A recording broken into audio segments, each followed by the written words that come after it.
Como es una polémica, bueno, vamos a entrar ya al terreno, ¿no? Hay una cosa que me llama bastante la atención de lo que ha hecho Gonzalo, ¿no? Por un lado, ha hecho una referencia al Estado constitucional, no más parece profesor de constitucional aquí al lado, porque claro, afirma la idea de que el Estado constitucional está tomado por, bueno, la división de poderes, ¿no? Y los derechos humanos, ¿no?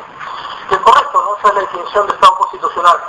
Bueno, lo que yo me pregunto es, ¿cómo se llegó a ese Estado constitucional? ¿Qué está detrás de ese Estado constitucional, no? Por ejemplo, hablemos de Francia, por ejemplo, hablemos, no sé, Estados Unidos, hablemos de Israel, hablemos de Canadá, hablemos de Australia, ¿no? O de España, ¿no? Donde estudia Gonzalo. Estos estados, ¿no? Me pregunto, ¿no? Para llegar a ese estándar, ¿no? De confort, etcétera, no han hecho esto a partir de la fuerza y el poder. O por otro lado, ¿cómo mantienen esos estándares, ¿no? ¿Acaso no es también por la fuerza y el poder? ¿Acaso Francia no tiene servicio de inteligencia? ¿Acaso Francia no tiene enemigos? ¿Acaso Francia no mata? ¿No? Evidentemente todas esas democracias liberales tienen, ¿no? Esta misma perspectiva de la política. Claro, no lo muestran, obviamente, porque no es no es correcto, ¿no? Pero sin embargo, para que puedan subsistir, ¿no? Necesitan reconocer que la dinámica política funciona así, ¿no? Sobre todo en estos tiempos, ¿no? Entonces, claro, uno diría, allí hay paz, hay armonía, ¿no? Hay instituciones, hay ciudadanos, ¿no? Votan, ¿no? Está la prensa, ¿no? Todos son adversarios políticos, etcétera, y entonces todo es muy bonito y feliz, ¿no? Pero en realidad estos estados tienen otros enemigos, ¿no? Y que, claro está, son tratados muchas veces ni siquiera como lo podría hacer Smith, no como enemigos públicos, sino son como enemigos privados, ¿no? Basta simplemente pensar los migrantes que están en España, ¿no? Cómo son tratados, ¿no? Esta es la democracia que, digamos así, defiende Gonzalo, ¿no? Esa es la democracia liberal, ¿no? Donde ahí están los constitucionalistas, están los teóricos liberales, ¿no? Pero en la realidad, evidentemente, la cosa funciona de manera bastante distinta, ¿no?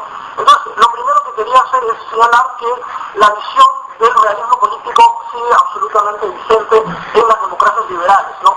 No podría subsistir a Estados Unidos si no tuviese la CIA, ¿no? Si no tuviese sus servicios de inteligencia, como lo tiene Israel, como lo tiene Canadá, o cualquier democracia, digamos, admirable, ¿no? O cualquier estado de este tipo, ¿no? Y claro, los países como nosotros, evidentemente, no tenemos esa calidad, ¿no? Esos grados de sofisticación que tienen estos estados, ¿no? Y claro, pasan todas esas cosas, ¿no? Ok, entonces, fuerza, poder, ¿no? Distinción amigo y enemigo, algo necesario. Otra cosa que también me llamaba la atención y es que Gonzalo parecería estar afirmando la idea de un Estado mundial, ¿no? Porque hablaba o afirmaba, ¿no? La tesis de los hombres libres iguales, ¿no? Entiendo en ese sentido que serían, pues, que todos seríamos libres iguales y que todos deberíamos ser tratados con el mismo respeto y consideración, ¿no? Ahora, aquí es donde yo quiero un poco afirmar esta naturaleza animal que tenemos, ¿no? Y por ejemplo, yo diría, bueno, si se trata de preferir a mi familia que a un desconocido que vive, pues, en el continente africano, yo prefiero a mi familia, ¿no? O sea, cualquiera de nosotros siempre va a generar mayor, digamos, afecto, ¿no? Hacia aquellos que tienen proximidad, ¿no? Y eso es algo natural, ¿no? Pero en ese sentido, entonces, la posibilidad de hablar de una enorme o universal comunidad de seres humanos, ¿no? Choca justamente con lo que significa esto que es muy concreto, ¿no? El que yo pueda de repente experimentar, no sé, pues ciertos sentimientos respecto al sufrimiento de otros, ¿no? Pero uno tiene que estar siempre más cercano, ¿no? A aquellos que tienen evidentemente en su propio espacio, territorio, ¿no? Inclusive muchos filósofos, como sabe bien Gonzalo, ¿no? Se han dedicado a estudiar, por ejemplo, todo este tema de la amistad, ¿no? Y sabemos, por ejemplo, que la amistad es importante para la dinámica política, ¿no? Pero la amistad también se cultiva en el tiempo y en el espacio, ¿no? O sea, no hay amistad sin tiempo y espacio, ¿no?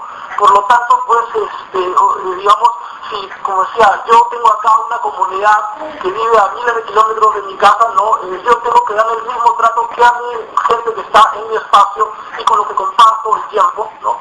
Y creo que la respuesta también es bastante evidente, ¿no? Otro punto que también me gustaría destacar, ¿no? Yo no sé si Gonzalo consideraría a Abimael Guzmán como un adversario, ¿no? Evidentemente en este caso también diríamos se trata de un enemigo político, ¿no? Y que siguiendo la misma perspectiva del realismo, ¿no? Tendría que ser enfrentado, neutralizado, ¿no? Y de acuerdo a las circunstancias podría, pasar diferentes cosas, ¿no? Es decir que en una lucha, en un combate, claro, pueden haber o van a haber siempre bajas, ¿no? O muertos, ¿no? Y eso es parte de la vida también, ¿no? O sea, no hay que, digamos así, horrorizar la muerte, ¿no? Que es otra característica de los modernos, ¿no? O sea, santifican la vida, ¿no? Y tienen un pavor a la muerte, ¿no? Y los antiguos no, o sea, la vida y la muerte están ahí, ¿no? O sea, son dos cosas que tienen evidentemente mucho en común, ¿no? Y en ese sentido entonces tampoco hay que dramatizar, ¿no? O sea, es parte, ¿no? De la vida, y eso es justamente lo que muchos modernos, ¿no? Siempre han tratado de hacer, ¿no? Alejarse de la realidad, ¿no? Y esto creo que es uno de los grandes problemas de la tensión liberal contemporánea, ¿no? O sea, bueno, ya murió también Rorty, ¿no? O sea, por cierto, cualquier autor liberal, europeo, americano, ¿no? Etcétera, que siempre están, digamos así, haciendo lecturas de la política fuera de lo que es la realidad, paradójicamente, ¿no? Inclusive hasta en el campo de la ciencia política, que se supone debería estar trabajando a nivel empírico, pero son los más abstractos, ¿no? Y por lo tanto los que más desconocen la naturaleza del mundo político, ¿no? En sentido estricto, ¿no? Esto lo digo en realidad porque todas las disciplinas contemporáneas en el fondo tienen ese problema, ¿no? De ver las cosas siempre demasiado lejos, ¿no? Y quizás porque la realidad les asusta, ¿no? Entonces, ante ese pavor de la realidad prefieren, pues, empezar a delinear ideas o teorías, etcétera, etcétera, ¿no? Y por último, para concluir, creo que la lectura que tiene Gonzalo de Tocqueville no es correcta, ¿no? Tocqueville es un pensador liberal, diríamos un liberal conservador, ¿no?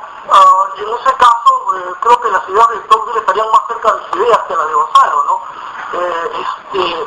Claro, Tocqueville está apuntando, ¿no? Hacia una forma de democracia, ¿no? Pero es una democracia distinta a la democracia de masas, ¿no? Y que es en el fondo la democracia liberal contemporánea, ¿no?